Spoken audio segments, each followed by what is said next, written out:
اور تھوڑا بیمار ہے۔ اپنے علاج کے لیے اسے پیسوں کی ضرورت ہے۔ چونکہ اس کا تعلق غریب خاندان سے ہے، اس لیے اس کی کوئی مدد نہیں کر رہا۔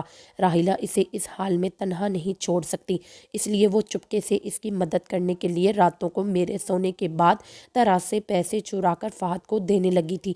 وہ چاہ کر بھی مجھے سچائی نہیں بتا سکی، کیونکہ میں لڑکوں کے ساتھ دوستی اور پیار محبت کے سخت خلاف تھی۔ وہ ڈر رہی تھی کہ اگر مجھے پتہ چل گیا تو کہیں میں اسے کا گھر سے باہر نکلنا بند کر دوں گی، اور ہو سکتا ہے غصے میں اس کی کہیں اور شادی کر دوں۔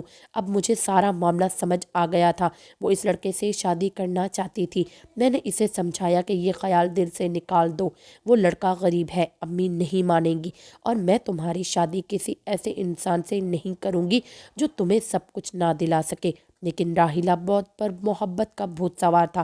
وہ میرے آگے رونے لگی۔ میں اس کی آنکھوں میں آنسو نہیں دیکھ سکتی تھی، اسی لیے اس کی بات مان لی۔ میں نہیں جانتی تھی کہ میں اپنی زندگی کی سب سے بڑی غلطی کرنے لگی تھی۔ BA مکمل کرنے ہونے کے بعد امی کو راحیلہ کی شادی کی فکر ستانے لگی۔ وہ میری پہلی شادی کروانا چاہتی تھی، لیکن میں نے صاف انکار کر دیا تھا۔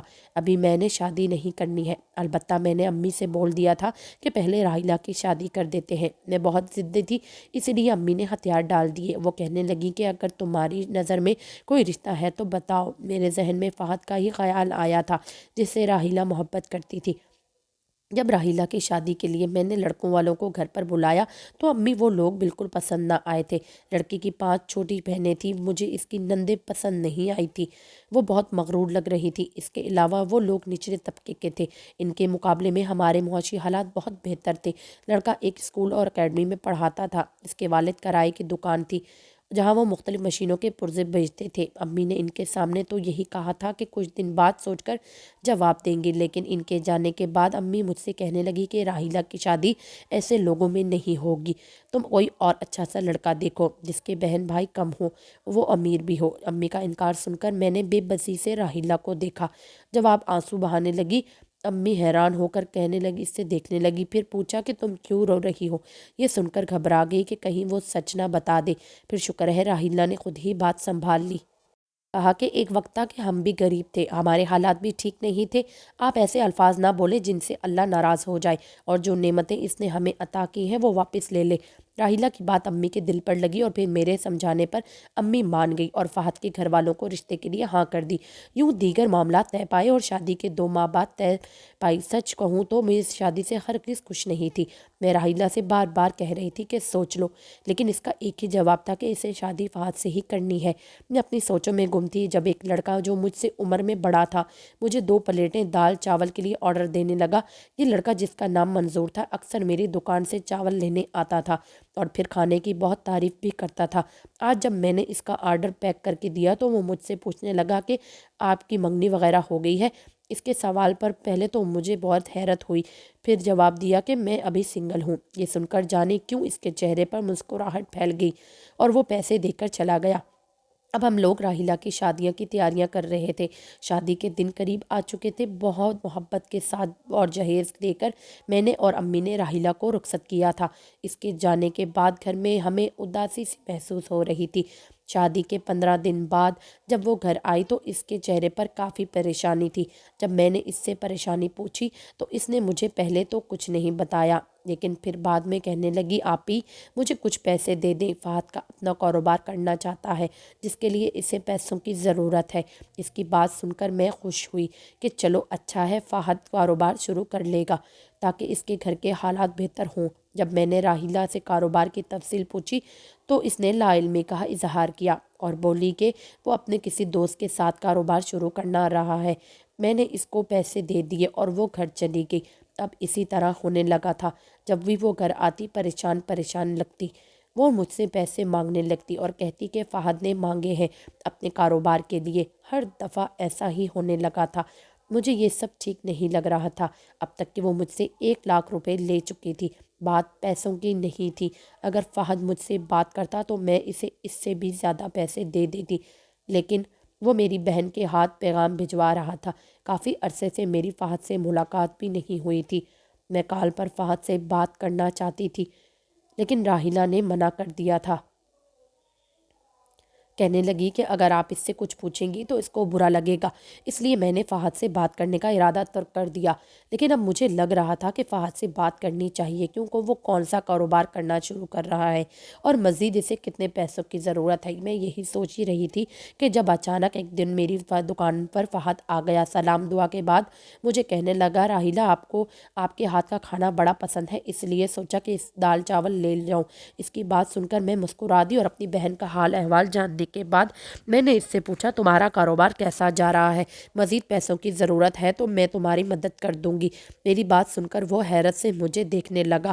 بولا کہ میں تو کوئی کاروبار نہیں کرتا، آپ کو تو پتا ہے میں ٹیچر ہوں اور 9ویں 10ویں جماعت کو پڑھاتا ہوں۔ اس کی بات سن کر میں حیرت سے اسے دیکھنے لگی، پھر چپ پوچھا کہ کیا تم کوئی کاروبار نہیں شروع کر رہے؟ اس نے نفی میں سر ہلایا۔ جب میں حیران ہو گئی، میں نے کہا، کھانا اسے پیک کر دو، اور وہ پیسے دینے لگا تو میں نے انکار کر دیا کیونکہ وہ میرا بہنوئی تھا۔ فہد زبردستی پیسے رکھ کر چلا گیا۔ میں اب سچ میں پریشان ہو چکی تھی۔ مجھے لگ رہا تھا کہ کچھ نہ کچھ تو گڑبڑ ہے، میری بہن ضرور کوئی انوکھا کام کر رہی ہے جس طرح اس نے پہلے کیا تھا۔ پیسے چوری کر کے فہد کے علاج پر لگائے تھے۔ اب راحیلہ سے بات کرنا بہت ضروری ہو گیا تھا۔ میں نے سوچ لیا تھا کہ میں اس دفعہ سختی سے پیش آؤں گی۔ مجھے یہ بات اب ہرگز پسند نہیں تھی کہ وہ مجھ سے جھوٹ بولنے لگے گی۔ اس وقت راحیلہ فہد کے لیے پیسے چوری کر رہی تھی، مگر اس مرتبہ وہ مجھ سے جھوٹ بول کر کس کے لیے پیسے لے رہی تھی مجھے سمجھ نہ آیا۔ میں نے سچائی جاننے کے لیے فوراً اگلے دن اسے گھر پر بلایا اور اسے سختی سے پوچھا تو وہ سر جھکا کر بولی، میری نند حفصہ کو پیسوں کی ضرورت تھی، اس کی دوست بیمار ہے، اس کے علاج کے لیے پیسوں کی ضرورت تھی۔ یہ سن کر میں نرم پڑ گئی اور پھر اسے سمجھایا کہ تم جھوٹ بول کر پیسے نہ لیا کرو، سچ بول کر لے لیا کرو، میں تمہیں کبھی انکار نہیں کروں گی۔ یہ سن کر وہ مسکرا دی۔ کچھ دنوں بعد راحیلہ نے اپنے سسرال میں مجھے اور امی کو دعوت پر بلایا۔ اس کے گھر جا کر مجھے بہت افسوس ہوا کیونکہ اس کے گھر میں ڈھنگ کی کوئی چیز نہ تھی، دیواروں پر پلستر اکھڑا ہوا تھا، یہاں تو بہت غربت تھی۔ میں نے سوچا میں راحیلہ کی مدد کر دیا کروں گی، ہر ماہ اسے پیسے بھیج دیا کروں گی تاکہ اس کا گزارا اچھا ہو، لیکن میں نہیں جانتی تھی کہ کیا ہونے والا ہے۔ ایک دن میں دکان پر تھی، جب شعیب دکان پر آیا، اس نے مجھ سے اپنی محبت کا اظہار کر دیا اور بولا کہ وہ اپنے گھر میں اپنی فیملی کو لانا چاہتا ہے تاکہ میرا رشتہ مانگ سکے۔ نہ جانے کیوں انکار نہ کر سکی، مجھے وہ لڑکا اچھا لگا تھا۔ اس کے گھر والے امی سے اور مجھ سے ملنے آ گئے۔ شعیب پولیس میں ASP تھا اور مجھ جیسی ایک میٹرک پاس دال چاول بیچنے والی سے اسے پیار ہو گیا تھا۔ ہمارا رشتہ پکا ہو گیا اور شادی 5 ماہ بعد ہونا قرار پائی۔ میں بہت خوش تھی، لیکن ساری خوشی تب غارت ہوئی جب یہ خبر سنی کہ فہد کو آخری سٹیج کا جگر کا کینسر ہے کی تشخیص تب جب بچنے کے کوئی چانسز نہیں تھے۔ فہد کے پاس تو علاج کے پیسے تک نہیں تھے، اس لیے میں نے ہی اس کے علاج پر پیسے لگائے تھے۔ اپنی بہن کا رونا مجھ سے دیکھا نہیں جاتا تھا، وہ میرے آگے ہاتھ جوڑتی تھی کہ آپ ہی فہد کو بچا لیں، ورنہ میں اس کے بغیر جی نہیں پاؤں گی۔ میں بھی اپنی پوری کوشش کر رہی تھی کہ کسی طرح فہد کا علاج ہو جائے، مگر ہوا وہی جو قسمت میں لکھا تھا۔ علاج کے باوجود وہ بچ نہ پایا اور اس کی موت ہو گئی۔ راحیلہ کی شادی کو اب صرف 8 ماہ ہوئے تھے اور وہ بیوہ ہو گئی۔ فہد کی اس موت نے ہماری جیسے دنیا ہی بدل دی تھی۔ 3 دن راحیلہ بے ہوشی کی کیفیت میں رہی تھی۔ میں اور امی اسے اپنے گھر لے آئے تھے، مگر اگلے روز اس کے ساس سسر آ گئے اور بولے جب تک عدت پوری نہیں ہوتی راحیلہ ان کے گھر میں ہی رہے گی، ورنہ ان کے خاندان والے باتیں بنائیں گے۔ خیر، امی نے راحیلہ کو ان کے ساتھ بھیج دیا تھا۔ وہ عدت میں تھی اور میں سوچ رہی تھی کہ جیسے ہی اس کی عدت مکمل ہوگی میں اسے گھر لے آؤں گی، لیکن عدت ختم ہونے کے باوجود وہ گھر نہ آئی۔ وہ ضد کرتی تھی کہ اسے فہد کے گھر میں ہی رہنا ہے۔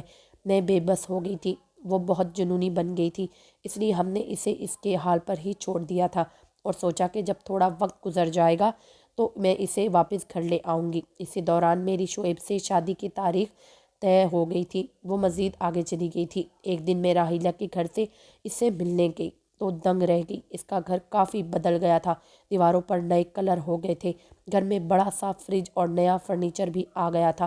میں حیران تھی کہ ان لوگوں کے پاس اتنے پیسے کہاں سے آئے تھے، اب تو انہوں نے 2 ملازمہ بھی رکھ لی تھی۔ مجھے یقین نہیں آ رہا تھا کہ یہ وہی غریب لوگ ہیں۔ میں جب راحیلہ سے ملی تو دنگ رہ گئی۔ کیونکہ وہ بہت کمزور نظر آ رہی تھی، آنکھوں کے گرد ہلکے تھے، رنگت بھی پیلی پڑ گئی تھی۔ میں بے ساختہ رونے لگی کہ میری بہن کی قسمت میں یہ درد لکھا تھا۔ صدمے سے وہ کتنی بیمار ہو گئی تھی۔ میں نے اسے کہا کہ وہ میرے ساتھ گھر چلے، پتہ نہیں اس کے سسرال والے اس کا خیال بھی رکھ رہے تھے یا نہیں۔ میری بات سن کر اس نے میرے ساتھ جانے سے انکار کر دیا۔ یہ سن کر مجھے اس پر بہت غصہ آیا اور میں اس سے ناراض ہو کر گھر چلی گئی۔ میں نے سوچا اب میں نے راحیلہ سے ملنے جاؤں گی اور نہ ہی فون کروں گی، وہ میری کوئی بات نہیں مانتی۔ ایک ماہ گزر گیا اور میں نے اس سے کوئی رابطہ نہ کیا۔ ایک دن اس کی کال آنے لگی تو میں مسکرا دی کہ لگتا ہے اس کی عقل ٹھکانے آ گئی ہے۔ جب میں نے فون اٹھایا تو دوسری طرف کوئی اور تھا۔ وہ راحیلہ کے گھر کی ملازمہ تھی۔ وہ بڑے ہی رازداری سے کہنے لگی، باجی اپنی بہن کو ان ظالموں سے بچا کر لے جائیں ورنہ آپ کی بہن یہاں مر جائے گی۔ میں نے بڑی مشکل سے آپ کا نمبر لے کر آپ کو کال کی ہے۔ ملازمہ کی بات سن کر میرے پیروں تلے سے زمین نکل گئی تھی۔ میں بھاگتی ہوئی اپنی بہن کے سسرال پہنچی۔ وہ تنہا تھی، ساس سسر کسی کی شادی پر گئے ہوئے تھے اور نندے بازار میں شاپنگ پر گئی ہوئی تھی۔ میں نے بہن کی کمزور حالت دیکھی تو مجھے رونا آ گیا۔ وہ ٹھیک سے بات نہیں کر پا رہی تھی۔ جب میں نے اس سے سچائی پوچھی تو وہ بولی، آپی میری نندے بہت لالچی اور ظالم ہیں۔ پہلے میری نندے مجھے فورس کرتی تھیں کہ آپ سے پیسے مانگ کر ان کو دوں تاکہ وہ اپنی خواہشات پوری کر سکیں۔ اگر میں نے ایسا نہ کیا تو وہ فہد کو میرے خلاف بھڑکا دیں گی، اس لیے ان کے ڈر سے میں آپ سے پیسے مانگتی تھی اور جھوٹ بولتی تھی کہ فہد نے مانگے ہیں۔ فہد کے مرنے کے بعد میری نندے مجھ پر مزید ظلم کرنے لگی اور کہا کہ اگر میں نے ان کی بات نہ مانی تو وہ مجھے مار دیں گی۔ میں بہت ڈر گئی تھی۔ میں فہد کی یادوں کے سہارے اس کے کمرے میں ہی رہنا چاہتی تھی، اسی لیے نندوں کے آگے ہتھیار ڈال دیے۔ میری ایک نند ایک پرائیویٹ ہسپتال میں نرس تھی۔ اس نے پیسوں کی لالچ میں میرا ایک گردہ ایک امیر فیملی کو بیچ دیا اور اب وہ میرا دوسرا گردہ بھی بیچنے والی ہے۔ اب میں بہت بیمار رہنے لگی ہوں، یہاں کوئی بھی میرا خیال نہیں رکھتا، راحیلہ روتے ہوئے مجھے بتا رہی تھی جبکہ میری روح کانپ گئی تھی۔ اب مجھے سمجھ آیا کہ کیوں اس کے گھر کے حالات بدل گئے تھے۔ راحیلہ نے بتایا کہ اس سب میں اس کے ساس سسر کا کوئی قصور نہیں ہے، وہ اپنے بیٹے کے غم میں نڈھال ہے، ان کو کچھ علم نہیں ہے، ان کی بیٹیاں میرے ساتھ کیا حشر کرتی ہیں۔ خیر میں فوراً راحیلہ کو ہسپتال لے گئی۔ میں نے شعیب کو ہسپتال میں ہی بلا لیا تھا اور سب کچھ بتا دیا تھا۔ راحیلہ کے چیک اپ کے بعد اس کا علاج شروع ہو گیا تھا۔ ایک گردہ نکلنے کی وجہ سے وہ بہت بیمار پڑ گئی تھی اور کمزور بھی ہو گئی تھی۔ اس پر لاکھوں روپے خرچ ہوئے تھے۔ یہ سارا پیسہ شعیب نے لگایا تھا۔ راحیلہ کی پانچوں نندوں نے اپنی خواہشات کو پورا کرنے کے لیے جو طریقہ استعمال کیا تھا وہ ناجائز تھا اور بہت بڑا جرم تھا۔ شعیب نے میری بہن کا بیان اور میڈیکل رپورٹ کے بعد راحیلہ کی سب نندوں پر کیس کر دیا تھا اور انہیں گرفتار بھی کر لیا تھا۔ ان سب کو 5 سال کی قید سنا دی گئی تھی۔ میں نے شعیب کی شکر گزار تھی جس نے میرا اتنا ساتھ دیا تھا، ساتھ ہی ساتھ میں خوش تھی کہ ان 5 بہنوں کو ان کے لیے کی سزا مل گئی تھی۔ آج مجھے سمجھ آ گیا تھا کہ انسان کو کبھی اپنی خواہشات اور عیش و عشرت کے لیے ناجائز راستہ اختیار نہیں کرنا چاہیے۔ اب 5 بہنوں کے ساتھ کیا تھا، ہمیں دوسرے انسان کی عزت کرنی چاہیے۔ اس بات کا ادراک اب ان 5 بہنوں کو ہو چکا تھا۔ اب وہ 5 پھوٹ پھوٹ کر رو رہی تھی اور اپنی غلطی کی معافی مانگ رہی تھی، لیکن ان کی گناہ کی معافی کے قابل نہیں تھی۔ جو انہوں نے کیا تھا، میری بہن کی جان بھی جا سکتی تھی۔ میری بہن کو مکمل ٹھیک ہونے میں کافی وقت لگ گیا تھا۔ میں اسے گھر لے آئی تھی اور کافی حد تک اب اسے صبر بھی آ گیا تھا۔ میری شادی شعیب کے ساتھ ہو گئی تھی اور پھر 1 سال بعد میں نے اس کی شادی شعیب کے کزن سے کر دی تھی۔ آج میری بہن راحیلہ اپنے گھر میں بہت خوش ہے اور اماں میرے پاس رہتی ہے اور میں اور شعیب بھی بہت خوش ہیں۔